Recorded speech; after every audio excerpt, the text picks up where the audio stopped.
Hello and welcome to AI for Developers. I'm Chaitanya. Today's lesson is titled Building a Semantic Search Engine with LLMs and Vector Databases.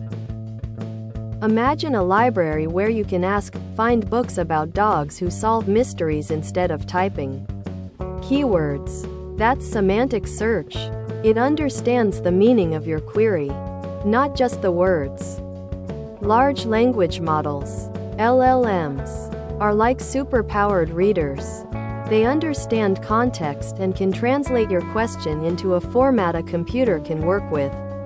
Think of it as a sophisticated translator between human language and computer language. Imagine a library's catalog, but instead of book titles, it's a list of ideas represented as points in space.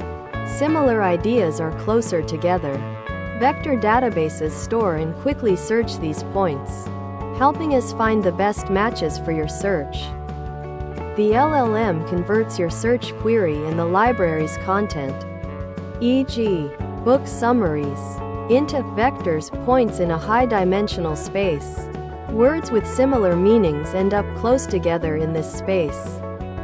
Once everything is in vector form, we use the database to find the vectors closest to your search query's vector. These closest vectors represent the most relevant content. The process looks like this. Query to LLM turns it into a vector. To vector database finds similar vectors. To returns relevant results. Let's build a basic semantic search engine using Python libraries like sentence transformers. For creating vectors and phase, a fast vector database, we'll step through a small code example.